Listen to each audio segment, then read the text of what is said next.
Bonjour à tous, il est 11 heures ce samedi matin et nous continuons notre tradition nouvelle mais prolongée de Facebook Live du samedi en sachant que je suis aujourd'hui pas complètement tout seul, je suis avec Laurent Tarassi et les autres élus qui ont beaucoup travaillé cette semaine sont à notre disposition par téléphone si nécessaire, mais nous allons quand même pouvoir répondre, j'en suis sûr, à beaucoup de vos questions. Je vais demander à Laurent de vous saluer également. Je ne sais pas si tu veux passer de l'autre côté aussi. Oui, bonjour à tous, fidèle au rendez-vous.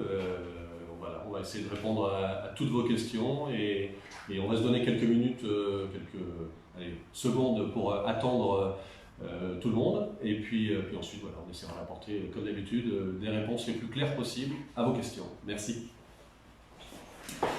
Merci Laurent. Je vais mettre aussi en place l'accès aux questions. Et puis c'est Laurent, bien sûr, qui fera le médiateur. À l'évidence,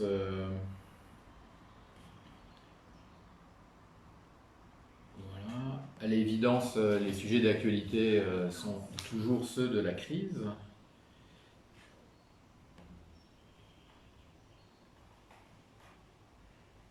Et notamment les conséquences de l'intervention du Premier ministre cette semaine.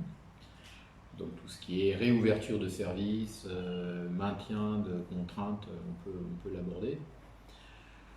Il y a aussi un autre thème d'actualité qui est, j'imagine, le fait que vous avez été surpris que plusieurs rues du centre-ville soient bloquées à la circulation hier après-midi, donc on peut s'en expliquer et y revenir.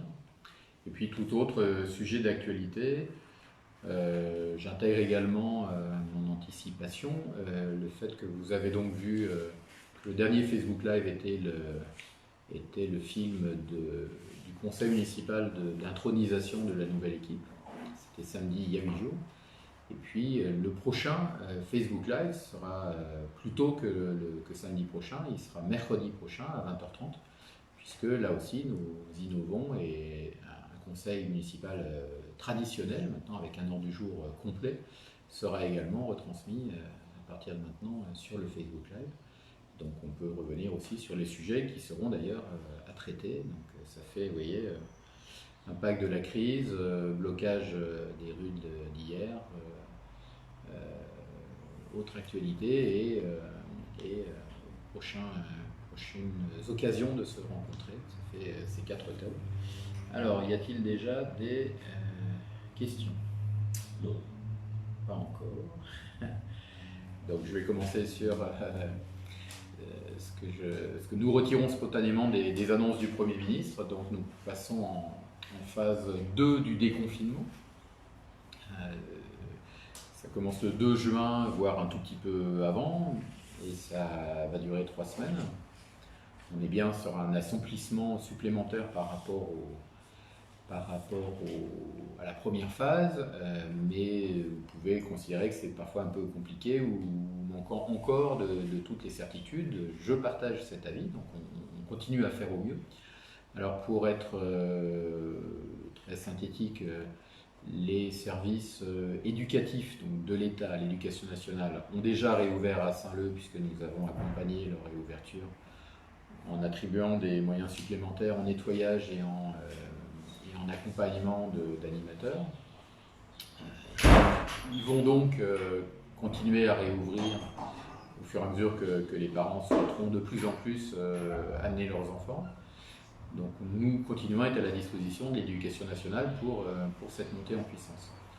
Les services à la population de la mairie ont donc réouvert depuis le 11 ou 12 mai et là aussi on continue une montée en puissance qui passe par le fait que tous les accueils physiques sont réouverts, il y a des mesures de précaution bien sûr, les services culturels ont réouvert, les services sportifs ont réouvert. Alors qu'est-ce qui change depuis effectivement les annonces du Premier ministre? Je vais le faire à l'envers, par exemple pour les services sportifs.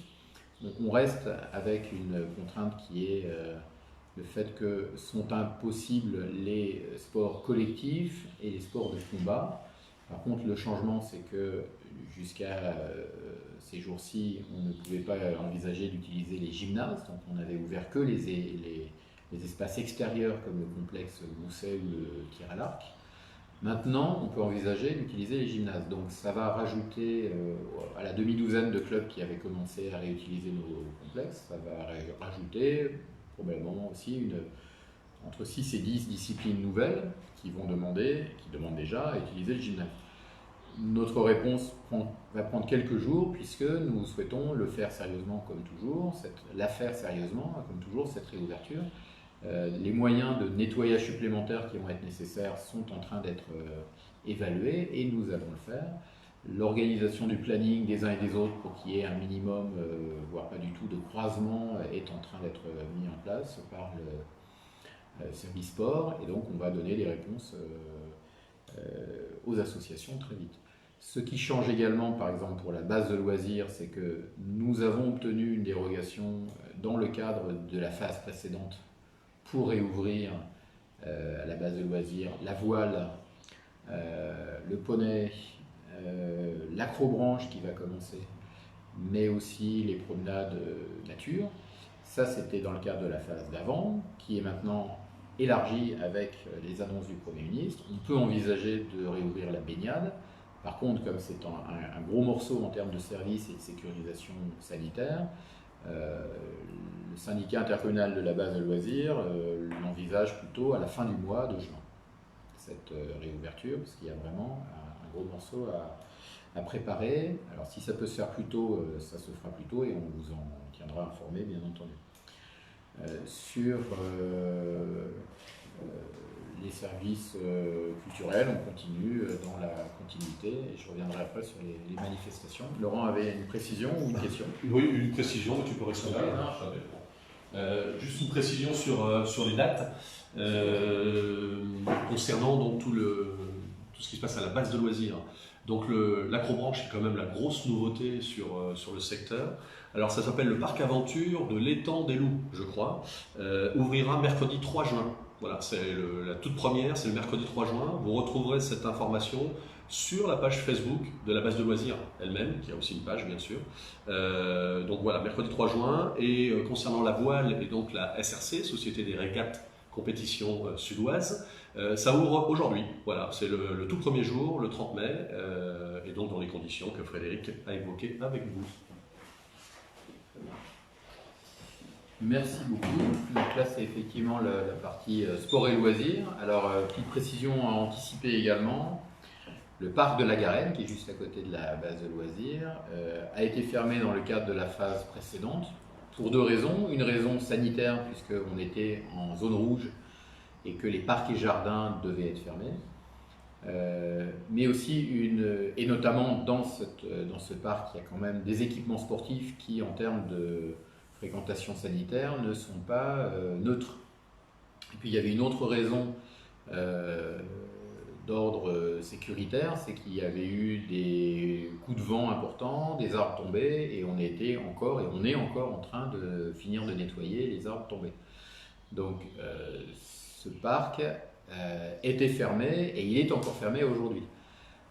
On pourrait penser qu'il faut l'ouvrir complètement, sauf qu'il y a des moments où justement il faut comprendre les différentes raisons de fermer, et donc nous laissons ce parc fermé jusqu'au début de semaine prochaine, quand on aura définitivement évacué les arbres. Alors, il ne nous a pas échappé que certains bravent l'interdiction et se mettent le long de l'étang. Nous continuons à souhaiter fermement que tout ça plutôt soit fait le long des berges de l'Oise, qui elles sont ouvertes, de manière à ce qu'on soit plus loin des équipements sportifs qui, encore une fois, ne sont vraiment pas recommandés à l'heure actuelle. Ceci dit, nous sommes maintenant passés en zone verte, les parcs et jardins n'ont pas à être fermés, mais il faudra prendre des précautions sanitaires quand même sur les équipements sportifs. Voilà une précision. Je ne sais pas s'il y avait d'autres questions, Laurent. Non, il y avait un sujet effectivement sur l'étang de la Garenne, donc tu y as répondu. D'accord. Si je continue, je dirais un peu spontanément, donc les autres effets de cette nouvelle phase de déconfinement, c'est les restaurants. Donc nous sommes très heureux qu'ils puissent réouvrir complètement. Nous souhaitons d'ailleurs accompagner cette réouverture tant au niveau des restaurants que des bars, en réfléchissant en ce moment à des terrasses un petit peu élargies. Donc nous parlons déjà avec un certain nombre d'exploitants. À l'évidence, la réflexion que nous vous faisons partager, c'est qu'il est important de soutenir économiquement la réouverture des bars et restaurants, notamment parce que les distances de précaution qui doivent être respectées à l'intérieur ne leur permettent pas forcément d'avoir autant de place qu'avant. Donc ils peuvent avoir envie de déborder sur l'extérieur. On peut vraiment accompagner cela, notamment financièrement, puisqu'on a déjà annoncé que cette année, il n'y aurait pas de droit de place perçu par la mairie. Par contre, il faut qu'on le fasse prudemment, de manière à ce que, à l'évidence, les places supplémentaires de parking qui seraient utilisées temporairement par les commerçants ne génèrent pas du stationnement gênant sur la rue, sur d'autres trottoirs. Donc il va falloir que tout le monde joue le jeu, de manière à ce que chacun voit bien l'intérêt d'avoir des terrasses supplémentaires. On ne parle pas de la promenade des Anglais de toute façon, mais on peut franchement avancer un petit peu, mais pas au prix d'avoir du stationnement gênant. Donc on appelle dès maintenant à la responsabilité de tous, et aussi à celle des exploitants eux-mêmes qui ne vont pas remplacer la police municipale, mais qui doivent quand même comprendre que cet effort doit se faire dans ce cadre. Voilà pour les commerces qui réouvrent en plus. Collège. Donc merci, puisque nous sommes en zone verte, le collège peut donc réouvrir dès la semaine prochaine. Il s'y était préparé avec un protocole sanitaire également. Nous avons assisté au conseil d'administration qui a entériné ce protocole et on leur souhaite bon courage pour cette réouverture. Ce sera accompagné au niveau des flux de personnes par du matériel municipal sur le parvis du collège. En tout cas, l'équipe dirigeante du collège est manifestement très impliquée pour accueillir progressivement, bien sûr, la population collégienne dès la semaine prochaine. Voilà. Est-ce qu'il y a d'autres questions ? Non, pas d'autres questions. Puisqu'on est dans le domaine scolaire, est-ce qu'on fait un petit bilan des écoles maternelles, primaires et sur ce qui pourrait être dans les semaines qui viennent ? Alors je disais tout à l'heure, effectivement, de manière très courte, que nous continuons d'accompagner cette montée en puissance des écoles. Les prévisions d'effectifs, par exemple, que nous avons pour la semaine prochaine restent assez faible. On parle plutôt de 30 enfants par école, ce qui est quand même beaucoup moins que d'habitude. Donc nous restons à la disposition des enseignants pour mettre à disposition notamment des animateurs. Vous vous souvenez que c'était notre offre et elle reste valable pour chacune des classes qui actuellement ne peut pas rouvrir 4 jours sur 4 puisque les enseignants ont été également à prendre en charge l'enseignement à distance. Nous avons proposé que chacune des classes puisse bénéficier sur l'équivalent d'une journée d'un animateur municipal. Voilà. Charge à l'Éducation nationale de nous affecter comme elle le souhaite pour compléter son personnel. Donc on est bien sur cette approche-là. Nous ne sommes pas sur l'organisation en parallèle de l'école de services périscolaires que tout simplement nous ne saurions pas gérer en termes de fréquentation, de distance sanitaire. On reste dans le temps scolaire, donc nous complétons les efforts de l'Éducation nationale pour accueillir le maximum d'enfants dans le temps scolaire et évidemment dans les contraintes sanitaires qui restent les mêmes, de distanciation, de nombre d'enfants par classe qui ne peut pas dépasser 15. Donc on va effectivement reparler dans le cadre des contacts que nous avons avec l'Éducation nationale. Voilà pour ça. N'hésite pas à compléter également si tu le veux. Alors, il y a une question de Rachel qui demande s'il y a eu des modifications ou des assouplissements dans le protocole sanitaire pour la maternelle par exemple. Tu veux aussi, je te laisse répondre et puis je répéterai si besoin.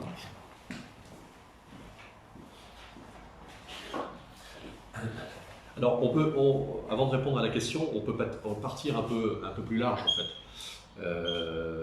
Cette crise sanitaire, elle est vraiment sans précédent. C'est une nouveauté, ça a été une découverte, et ça peut s'apparenter un petit peu à une équipe qui est arrivée dans la jungle et qui est au coupe-coupe pour essayer d'avancer gentiment sans vraiment savoir où elle va, parce que c'était complètement inédit. Et dans ces cas-là, on fait des priorités. Et la toute première priorité, ça a été évidemment le côté sanitaire et protection des gens. Donc ça a été le confinement. Mais on se doute bien qu'associé à cette situation-là, dans le temps, il va se créer d'autres problèmes. Un des premiers problèmes qui commence à ressurgir maintenant, c'est toute la vie économique de la société qui en prend vraiment un gros coup. Et notamment, il y a un chiffre moi qui m'a marqué.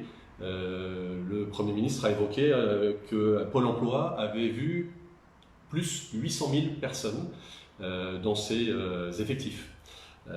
Donc c'est quand même pas anodin, et la santé c'est une chose, mais les gens qui vont aller aussi très très mal dans le futur, dans l'avenir, parce qu'ils n'ont plus de boulot, parce qu'ils n'ont plus de revenus, etc., c'est aussi quelque chose qu'il faut traiter.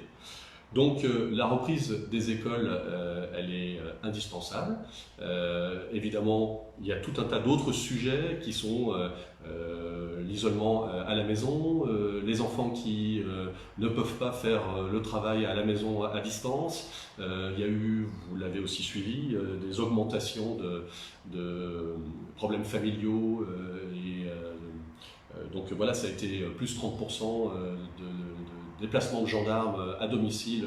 Bon voilà, ça a été quelque chose de très important. Il y a aussi évidemment les enfants qui ne comprennent pas forcément sur la durée ce qui se passe et donc qui commencent à être déconnectés d'un rythme de vie et d'un rythme scolaire. Donc tout ça, ce sont des sujets qui finalement commencent à réapparaître et ont de l'importance maintenant. Donc ce retour à l'école, il a été préparé avec un vrai gros protocole sanitaire qui a été mis en place de façon à gérer encore de façon prioritaire le côté santé. Ça a été travaillé, mis en place par les directrices d'école à Saint-Leu-d'Estran, dans les 4 écoles, maternelles et élémentaires. Ça a été accompagné par évidemment les services municipaux qui ont mis tout en œuvre pour répondre aussi à ces besoins-là. Et puis finalement, ça se passe plutôt bien, plutôt même pas mal. Et il y a des petits ajustements qui se sont faits dans les pratiques au quotidien, dans l'organisation. Les enfants, finalement, on se rend compte qu'au départ, ce sont les adultes qui transposent leur peur et qui pensent que les enfants ne vont pas comprendre ce qui se passe. Et finalement, les enfants comprennent toujours tout. Si on leur explique bien, ils comprennent tout. Et ce n'est pas un si gros problème que ça, que de revenir à l'école avec d'autres règles. De vouloir transposer ce qui se faisait avant à là maintenant, c'est juste pas possible, c'est pas le même contexte. Donc forcément, c'est autre chose. Et les enfants s'y adaptent très bien. Après, vous dire que c'est l'idéal pédagogiquement, c'est sûr que non. Et on espère qu'à la rentrée en septembre, ce sera bien mieux. Mais en prenant tous les sujets, tous les problèmes, c'est sans doute quelque chose qui est plutôt pas mal mené. Et c'est surtout indispensable à la vie économique de la société. Donc, pour répondre à la question qui a été posée, le protocole sanitaire, pour l'instant, n'a pas du tout évolué. Voilà, ce sont les mêmes règles qui sont en place, les mêmes règles de distanciation, le port du masque qui est obligatoire pour les professeurs des écoles dès qu'ils sont face aux enfants, donc toute la journée, les règles de non-croisement de flux, de groupe, des espacements et une distanciation importante pour tout ce qui est restauration scolaire le midi, et ça c'est assuré par nos personnels municipaux. Donc voilà, toutes ces règles restent en place. Et puis voilà, on essaie de faire un travail commun, cohérent, pertinent, pour que tout se passe bien, au mieux et dans le meilleur contexte sanitaire possible. Voilà.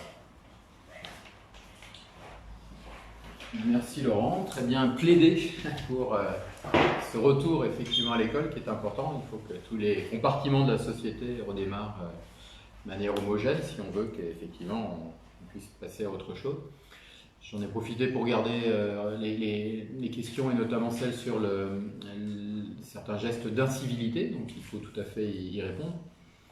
on a mis dans notre programme 2020-2026 un plan contre les incivilités. Donc il est clair que nous ne fuyons pas ce sujet et nous pouvons dire à certains citoyens ce que nous pensons sur leur comportement. Ça va passer par des actions différentes selon les domaines. Il y a de la sensibilisation à nouveau, il y a un petit peu de culpabilisation morale, il y a évidemment de la verbalisation s'il le faut. Je rappelle que nous avons maintenant 4 policiers municipaux qui peuvent être, selon les semaines, en fonction, y compris le samedi.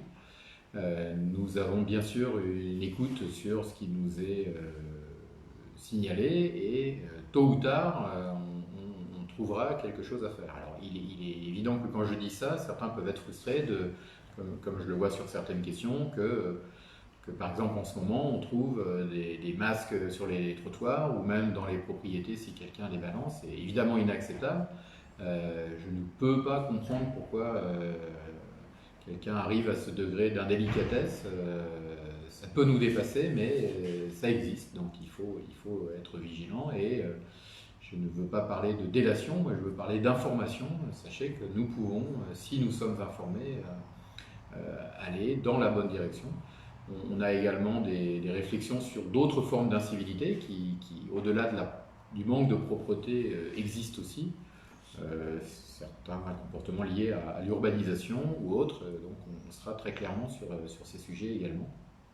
Alors, puisqu'on parle de force de l'ordre, donc, et même s'il n'y a pas eu de questions spontanées, j'en viens quand même à la situation de hier après-midi, puisque vous avez vu des gendarmes. Alors je vais faire le lien mieux d'ailleurs, d'une meilleure manière, en disant que quand il y a une réactivité réelle sur des problèmes d'incivilité, il y a donc des opérations de gendarmerie et il faut les en remercier. Je prends l'exemple d'il y a une quinzaine de jours, 8 jours, puisque c'était en fait exactement dans la nuit de samedi à dimanche. Il y a eu effectivement une descente de gendarmes sur la place de la République, compte tenu d'activités qui commençaient et qui semblaient oublier tout caractère raisonnable en termes de bruit et de démonstration collective. Donc ça a été bien sûr arrêté net par les gendarmes.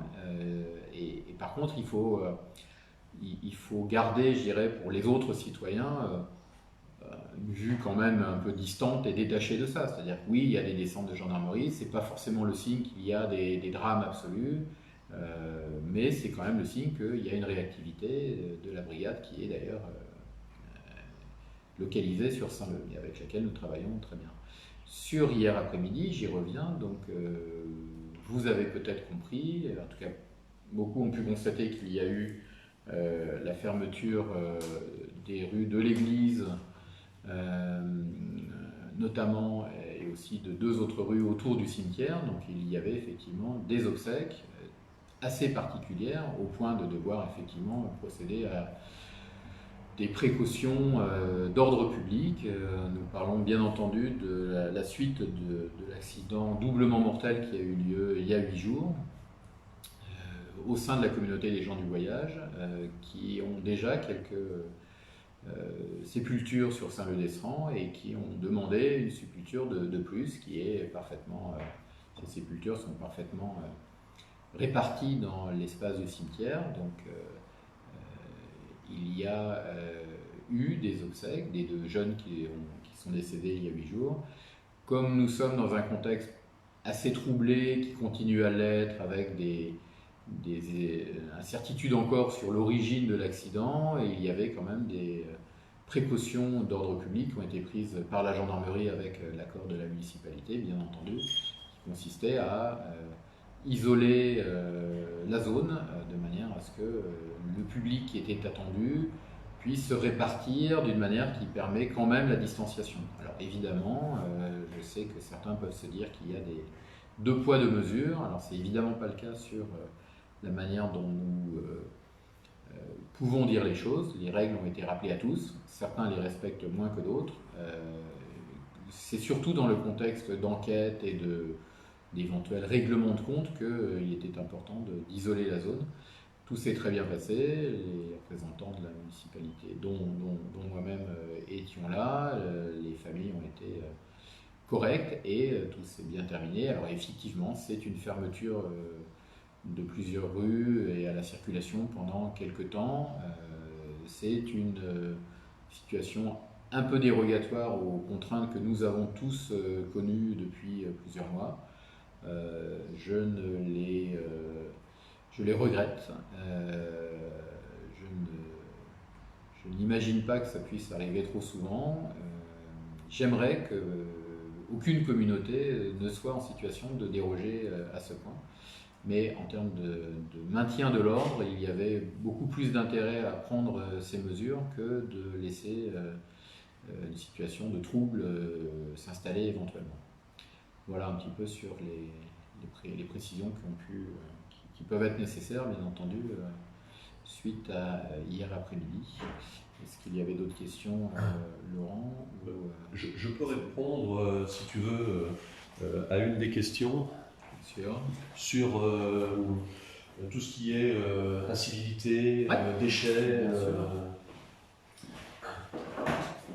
Il y a monsieur et madame Delattre qui ont posé une question sur évidemment les incivilités, les jets. Alors en ce moment évidemment c'est la mode, hein, masques, bouteilles de gel hydroalcoolique vides, etc. Alors sur Saint-Leu-d'Esserand il y a, mais finalement pas trop. On a tous vu des images à la télé qui sont déconcertantes. Dans les villes, avec du personnel municipal qui entretient et qui nettoie les rues, qui se retrouve à devoir ramasser ce genre d'objets qui sont finalement dangereux puisque potentiellement infectés du virus. Donc c'est vraiment pas souhaitable, on est bien d'accord. On a vu des images dans la mer avec tout un tas de masques et de gel, de bouteilles de gel qui se retrouvent au fond des océans en côte. Hein. C'est juste incroyable. À côté de ça, il y a tout ce qui est mégots, cigarettes devant les commerçants.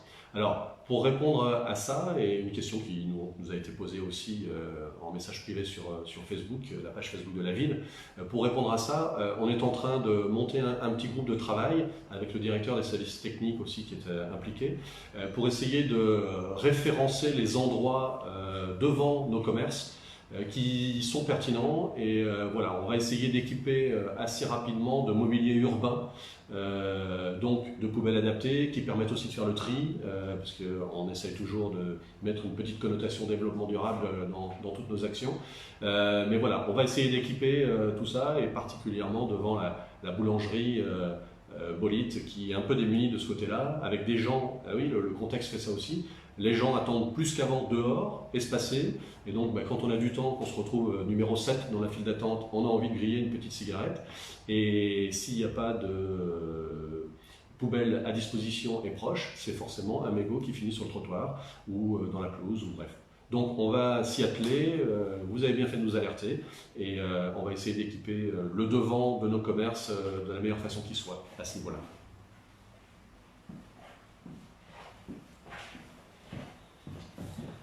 Merci Laurent. J'en profite pour dire qu'effectivement, toute bonne idée d'équipement qui viendrait de la population est bonne à prendre. Nous avons, c'est peut-être le moment de faire la transition avec le fonctionnement habituel du conseil municipal. Nous avons bien entendu l'occasion dans les prochaines semaines de procéder, comme à chaque début de mandat, à la création d'un certain nombre de commissions municipales de travail, avec les élus de toutes les origines en termes de liste s'ils le souhaitent. Il y aura évidemment des groupes de travail plus restreints au sein de l'exécutif municipal pour faire avancer ces sujets. Comme je l'ai déjà dit, nous prenons une décision importante de transparence qui est que dès ce début de mandat, nous souhaitons que le public puisse assister aux réunions. Ce qui va être testé dès mercredi soir, c'est que si nous sommes sur Facebook Live, on peut aussi entendre les questions qui pourraient se poser, notamment pendant les interventions des prestataires extérieurs qui viendront. Le premier qui essuie les plâtres, c'est donc Enedis et GRDF sur leur projet de compteur. Alors certains disent intelligent, d'autres disent communicant.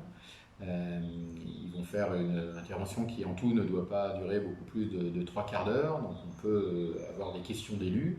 On peut avoir des questions de la salle, il faut simplement juridiquement suspendre la séance, puisque normalement dans un conseil municipal, seuls les élus peuvent parler. Mais comme on le fait déjà, on suspend la séance pour les questions de la salle. Ce qu'on va tester, c'est est-ce que les questions de la part des personnes qui regardent le Facebook Live peuvent être relayées par les élus. On va tout à fait l'envisager. Excusez-moi. Et c'est la marque qu'effectivement nous voulons nous inspirer des bonnes idées ou des bonnes questions qui peuvent tout à fait émerger même pendant une réunion. Donc, on doit rendre tout ça compatible avec un fonctionnement normal de la démocratie représentative. Les élus que vous avez élus pour ça doivent aussi jouer leur rôle et ça restera bien sûr le motif principal d'une rencontre de conseil municipal. Autre sujet, alors le conseil municipal de mercredi prochain est aussi l'occasion de reprendre le fil par rapport à la réunion du 3 mars qui n'a pas pu se tenir. Et donc on va réaborder les gros morceaux de l'époque, c'est-à-dire le vote du budget, rien que cela, puis d'autres questions d'urbanisation. On mettra l'ordre du jour sur Facebook très vite. Laurent ? Oui. Alors, il y a deux questions en une. Et le sujet, le thème, ce sont les espaces verts. Donc déjà, un grand merci pour vos remerciements sur l'entretien des espaces verts. Comment vous dire, on est toujours surpris en tant qu'élu, et forcément en tant qu'habitant, de la dégradation momentanée des espaces verts à cette période de l'année. Ça va à une vitesse folle et finalement, on y travaille, on en rediscute, on se redit chaque année qu'on va essayer de faire mieux et d'anticiper encore un petit peu, et c'est toujours un peu compliqué à faire. Néanmoins, on prend vraiment vos remerciements parce que l'équipe des espaces verts, des services techniques a beaucoup travaillé ces dernières semaines, a fait un rattrapage colossal, et donc effectivement, je pense que ça se voit. On a eu des demandes, notamment, toujours pareil, sur message privé, sur la page Facebook, de chemins qui étaient complètement, donc entre le Haut-de-Saint-Leu et pour revenir dans le centre-ville, qui étaient complètement en brousse. Là aussi, ça a été fait dans les 2 jours qui suivaient et un nettoyage juste exemplaire. Donc voilà, on essaie d'être très très réactif. Le retard a été pris et a été rattrapé. Et bon voilà, super. J'ai vu qu'il y avait un axe de progrès sur tout ce qui était fleurissement. Effectivement, c'est la deuxième phase, c'est la suite, sachant qu'on travaille beaucoup sur le sujet d'essayer de ne pas avoir trop de fleurs qui se perdent vite et plutôt d'avoir des fleurs qui durent dans le temps et qui repoussent chaque année. Donc on est aussi en réflexion développement durable sur ce sujet-là. Associé à ça, espace vert, et là pour le coup c'est espace privé. Évidemment, contexte confinement, on est tous chez soi, dans son jardin, pour ceux qui ont la chance d'en avoir. Il fait beau, ça pousse vite, et donc chacun fait son petit jardinage. Et pas forcément aux bons horaires. Donc il nous a été demandé de faire un petit rappel sur les bons horaires et le bon usage, la bonne citoyenneté, d'essayer de faire du bruit dans des créneaux horaires qui le permettent et surtout pas en dehors de ces créneaux-là. Habituellement, on a toujours un petit support écrit qui fait ce rappel-là chaque année à cette époque, au mois de mars, avril. Malheureusement, il n'y a pas eu d'édition suite au Covid, mais je vais vous le rappeler, voilà, oralement. Donc, vous trouvez déjà ces infos-là écrites sur notre site internet, dans la partie gestion des déchets et particulièrement déchets verts. Tous les horaires sont notés à cet endroit-là. Je vous le rappelle, c'est du lundi au vendredi, entre 8h et midi, et entre 13h30 et 19h30. Donc en semaine, 8h midi, 13h30, 19h30. Le samedi, c'est un peu plus tard, on s'octroie une petite grasse matinée, c'est 9h midi, et l'après-midi c'est pareil, on se dit qu'il peut y avoir le petit barbecue qui va bien, donc on ne reprend pas avant 15h, et c'est jusqu'à 19h. C'est pareil, on se dit que le samedi soir, l'apéritif dans le jardin va se faire un peu plus tôt. Et le dimanche, c'est un tout petit créneau du matin, 10h, 12h. Alors, voilà les horaires, les créneaux à respecter, c'est super important parce qu'il n'y a rien de plus agaçant que d'avoir le voisin qui est en train de passer la tondeuse alors que ce n'est pas le bon moment. Il y a des créneaux qui permettent aussi le samedi et le dimanche. J'ai envie de dire, ce sont vraiment des moments où on n'a pas eu le choix autrement dans la semaine, quoi. C'est permis, donc pourquoi pas le faire. Mais si on peut le faire à un autre moment, c'est aussi vachement bien parce que c'est sympa d'avoir du calme le week-end chez soi. Voilà pour le petit rappel sur les horaires. Merci Laurent. Alors je m'associe bien sûr aux remerciements qu'on peut adresser aux services techniques. C'est vrai que nous pouvons avoir tendance de leur mettre une pression périodique dès qu'on sent que ça dérape et bien sûr on le remarque tout comme vous et j'espère un peu avant vous. C'est une organisation qui était également compliquée pendant le confinement où on avait clairement un effectif réduit. Et c'est une organisation qui repose sur 3 piliers, les services techniques, mais aussi le chantier d'insertion, qui est un renfort important en espace vert, et puis également des entreprises espace vert. Donc les moyens sont là, et ils sont évidemment à affecter, en plus de tout le reste, dans ces périodes où ça remonte, et où le soleil et l'humidité se conjuguent brutalement.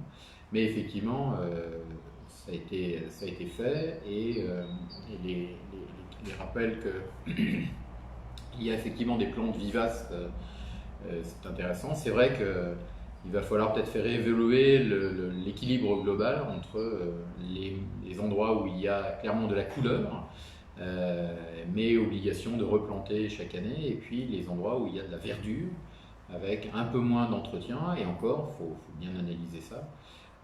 Donc il faut les deux, mais il faut bien sûr pouvoir économiser du temps de nos services. Pourquoi? Parce qu'on a aussi de nouveaux espaces verts.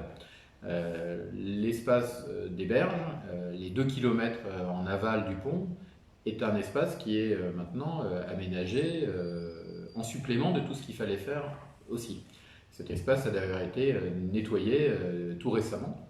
Et donc vous pouvez en profiter également. Je vous invite évidemment, comme ça a été rappelé par certains riverains, à n'y aller que à pied ou en vélo, ce qui est beaucoup plus agréable pour tout le monde. Par contre, c'est bien un espace supplémentaire qu'il faut entretenir. De même, il y a des rétrocessions qui nous ont amenés à être maintenant gestionnaires et propriétaires au niveau municipal de nouveaux espaces verts. Et évidemment, comme il ne s'agit pas de doubler les effectifs, il faut bien économiser du temps. Alors grâce à certains équipements, grâce à des optimisations d'organisation, mais aussi en se posant des questions sur le type d'espace vert que nous pouvons nous permettre. Voilà un petit peu la réflexion complémentaire que je voulais amener sur ce sujet. Y a-t-il d'autres thèmes Alors, on a passé une question de M. Rivière ou une remarque sur le nombre de véhicules, donc voitures, hein, qui circulent Quai d'Aval. C'est pour ça que je viens d'inviter tout le monde à y aller plutôt à pied ou en vélo. Je rappelle que cet espace effectivement est autorisé en voiture uniquement pour les riverains, leurs ayants droit, c'est-à-dire ceux qui viennent les visiter directement, ou des fournisseurs directs. Également accès autorisé aux services publics qui doivent bien sûr entretenir. Mais que ce n'est pas un espace effectivement où les véhicules doivent se multiplier. Donc on va bien sûr continuer à y être vigilant. Et bien sûr c'est un espace qui sera mis en valeur très ponctuellement. Après la fin de la saison, il y aura en septembre une fête de la rivière qui sera plutôt le dimanche 13 septembre et qui nous amènera à demander effectivement un tout petit effort de compréhension aux riverains uniquement sur cette journée-là, mais uniquement bien entendu sur un accès de promeneurs avec des animations douces. Voilà sur ce point. Je ne me remets pas devant la caméra, c'est pour répondre directement à Hélène Léna Sabugo qui demande si les jours et horaires où on peut faire du bruit dans son jardin comprennent aussi les jours fériés. Donc oui, le jour férié est assimilable au dimanche et donc c'est la même chose, c'est entre 10h et 12h pour tout ce qui est tonte, motoculteur, etc. Très bien, donc on prend également d'autres questions très ponctuelles sur un signalement de sacs plastiques, etc. On va bien sûr tenir compte de tout ça. Ce moment d'échange est aussi un moment bien sûr d'identification de sujets qui peuvent être traités après. On reste également ouvert à vos demandes, même si on ne peut pas forcément toutes les traiter immédiatement, mais à l'accueil, sur les pages Facebook en message privé, sur le site internet où il y a un questionnaire qui peut être rempli. Enfin, il faut qu'on continue à accumuler. Voilà, je ne peux pas promettre un 100% de réponse immédiatement, mais je continue à promettre un 100% de préoccupation de notre part, aucune lassitude vis-à-vis des sujets du quotidien. On a des grands projets, mais aussi toujours cette obstination sur les sujets du quotidien. Oui.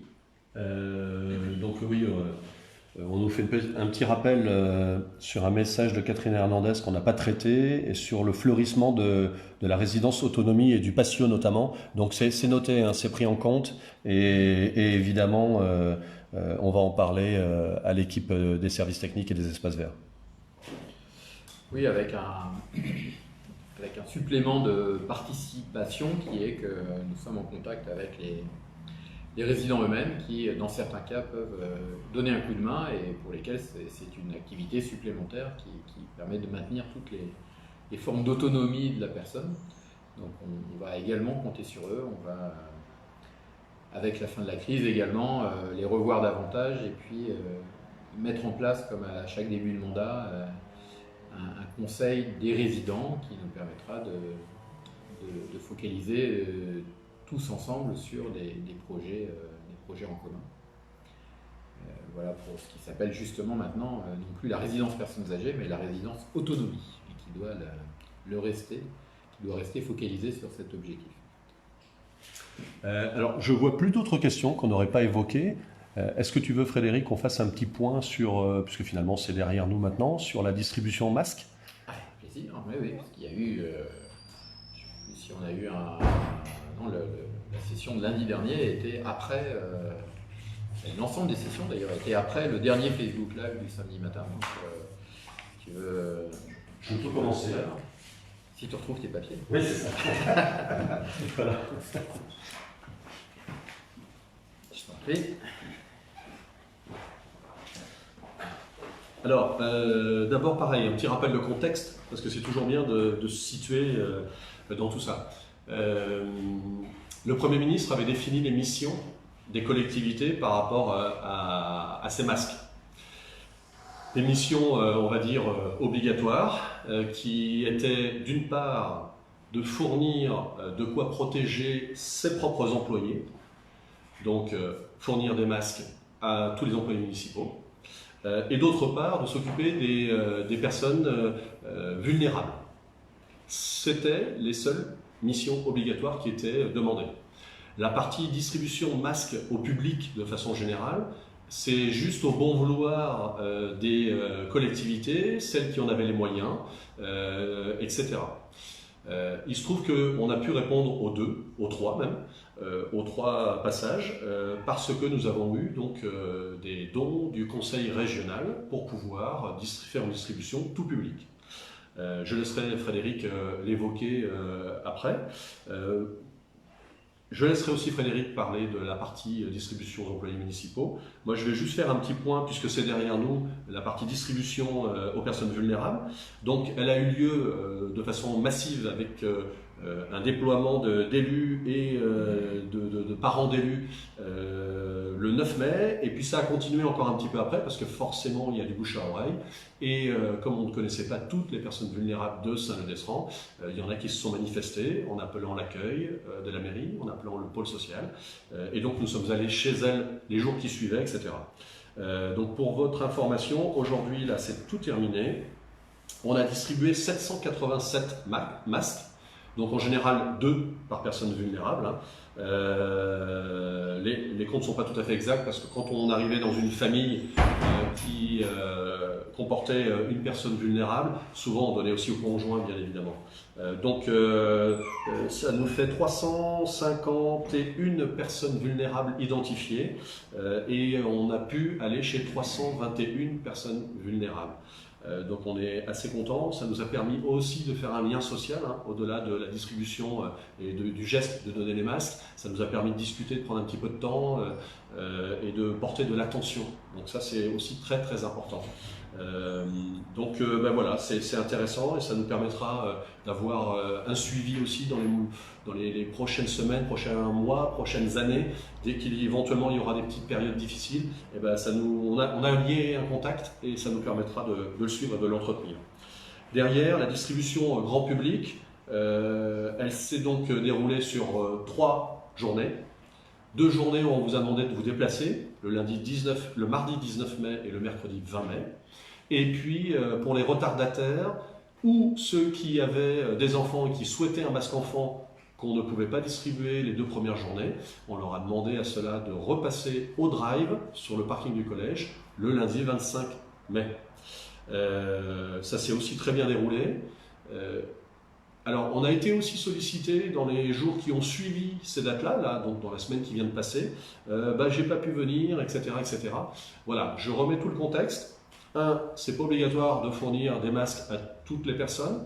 On a essayé d'en donner parce qu'il était aussi compliqué pour vous de vous en procurer dans les commerces. Je pense que ça commence un petit peu à se tasser et qu'il est plus facile maintenant de pouvoir en avoir. D'ores et déjà, que ce soit clair, à partir de lundi prochain, c'est plus la peine d'appeler la mairie pour venir récupérer les masques que vous auriez dû prendre la semaine dernière. C'est terminé, la distribution est passée. Voilà. Et en termes de chiffres, je vais laisser Frédéric vous dire, sans forcément que ce soit très précis, parce qu'il n'y a pas un intérêt immédiat, mais en tout cas, voilà, vous en dire 2 mots. Je confirme déjà effectivement l'état d'esprit que vient de rappeler Laurent. Nous sommes très heureux d'avoir pu jouer notre rôle. On aurait aimé pouvoir le jouer encore plus tôt si la consigne nous avait été donnée bien plus tôt de nous débrouiller par nous-mêmes pour faire cette distribution de masques, mais on a pu le faire. J'observe également que sur les 3 journées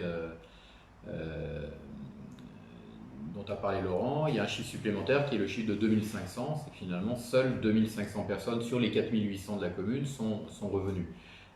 Sont venus demander les 2 masques que nous mettions à disposition. Ça veut dire que les autres circuits commerciaux ont fonctionné et c'est tant mieux, hein, c'est pas du tout un regret. Ça nous laisse un peu de stock pour la suite. Alors la suite, il ne faut pas la souhaiter, c'est-à-dire que si c'était une 2e vague, il faudrait encore accentuer nos efforts de masques. Ou la suite, ça peut être une autre crise dans quelques années. Donc ça veut dire que nous gardons nos stocks. Nous allons refaire des commandes pour pouvoir avoir un stock de sécurité qui, là, pour le coup, sera, on va dire, un masque lavable et un masque jetable par personne à l'avance. Voilà, comme ça, cet objectif qu'on a pu atteindre au bout de plusieurs semaines, longues semaines, on pourra l'atteindre dès le 1er jour. Et donc, nous procédons aux commandes nécessaires en ce moment. Et par contre, effectivement, il faut considérer que maintenant, cette distribution qui visait à prouver également qu'on pouvait accueillir les personnes dans de bonnes conditions sanitaires, dans les 3 bureaux de vote habituels, avec les circuits permettant aux personnes de ne pas se croiser, tout ça a été testé à nouveau, puisque nous l'avions initié au moment des élections. Et donc, on sait que ça fonctionne, on sait qu'un drive peut fonctionner également. Par contre, voilà, maintenant il faut qu'on tourne la page et qu'on considère que les approvisionnements de masques passent maintenant par les circuits habituels et nous gardons tout ce qui nous reste pour les étapes supplémentaires. Donc nous reconstituons nos stocks. Voilà ce qui me semble important. Sur l'aspect de la gestion du personnel, nous avons une centaine de personnes qui avaient, comme ça a été dit déjà, reçu eux-mêmes de masques, qu'ils résident à Saint-Leu-d'Esmond ou pas. Nous mettons à leur disposition régulièrement des masques en rotation pour remplacer bien sûr ceux qu'ils ont déjà utilisés quand il s'agit de masques jetables. Et puis, nous sommes vigilants sur les conditions de sécurité au travail de notre personnel. C'est pour ça que les services à la population que j'ai évoqués, qui rouvrent, qui ont réouvert, sont protégés par des cloisons en plexi, par des visières éventuellement, par des masques si les personnels veulent en porter. Voilà. Mais pour nous, c'est effectivement alors, pas du tout terminé sur le plan sanitaire, parce que disons bien qu'il faut préserver toutes ces occasions de vigilance et de modération. Mais la distribution des masques doit être moins un sujet maintenant.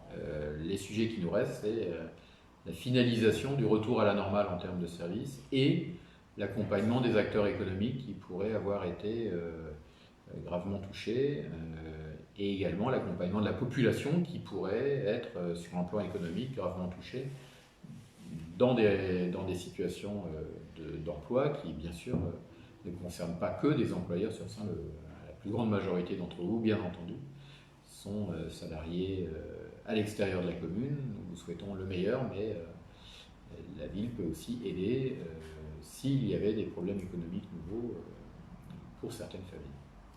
Voilà, je vois qu'il est 11h51, on va lancer un dernier appel sur des questions possibles, et autrement on terminera peut-être 5 minutes avant le midi traditionnel.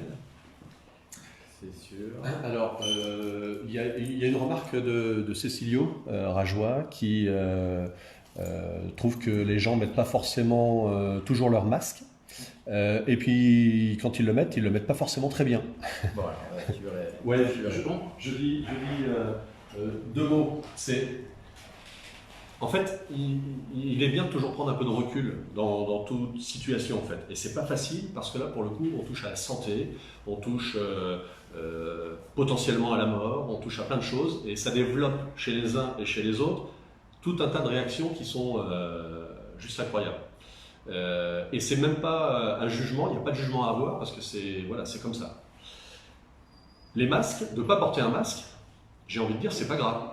La personne, elle n'est pas folle dangereuse si elle ne porte pas de masque, pourvu qu'elle respecte la distanciation. On se rend compte que dans tout un tas d'endroits, maintenant, le masque est fortement recommandé, voire parfois obligatoire et demandé par le maire ou les collectivités, etc., dans certains espaces. Mais dès lors que la distanciation sociale ne peut pas être assurée. Si je prends un exemple très concret, vous avez vu la réouverture des restaurants et des bars, etc., qui a été proposée donc dans les zones vertes à partir du 2 juin. Les gens qui seront assis à leur table n'auront pas obligation de porter le masque. En revanche, tous les serveurs du restaurant et les mêmes clients qui devront se lever pour aller aux toilettes par exemple, devront alors mettre systématiquement le masque parce que la distanciation sociale avec les autres tables ne sera plus respectée. Donc, voir quelqu'un qui n'a pas de masque, là par exemple dans la rue, c'est pas très grave. En revanche, être tous dans la boulangerie les uns derrière les autres et pas avoir de masque, ça n'a plus beaucoup de sens. Donc voilà, il faut faire les choses avec bon sens, j'ai envie de dire, et pas fantasmer trop sur le sujet. Après, sur la façon de le mettre, ben ouais, effectivement, ça a été répété, re-répété. C'est l'art de la pédagogie, hein, c'est toujours répété. Effectivement, on utilise son masque avec les élastiques, on le met et on le retire avec les élastiques. On ne le touche pas directement sur le tissu. Bon voilà, il y a tout un tas de choses comme ça. Peut-être qu'on pourra faire des petits rappels de temps en temps sur le site internet pour essayer de répondre à cette chose-là. Avant de parler d'une autre question, Frédéric, tu voulais rajouter quelque chose sur les masques ou... Oui. Également mon ressenti personnel, puisqu'il se trouve que cette période a fait suite à une période de campagne où j'ai eu vraiment la profonde joie de rencontrer beaucoup d'entre vous pendant tous ces porte-à-porte que nous avions fait avec toute l'équipe en janvier et février. Et évidemment, on a bien vu semaine après semaine que nous devions prendre nos distances par rapport aux gens, aux personnes que nous rencontrions. Ça n'a pas empêché le contact. Et je dirais qu'en termes de vocabulaire, on est peut-être trop parti dans ce pays sur la notion de distanciation sociale, qui en fait n'était pas le bon terme, il fallait juste parler de distanciation physique. mais la proximité sociale n'a rien à voir. C'est-à-dire que ce n'est pas parce qu'on est 50 cm plus loin qu'on ne peut pas communiquer avec une personne. Peut-être qu'effectivement, les uns et les autres, on ne va pas forcément reprendre comme avant, à serrer les mains, recommencer à serrer les mains.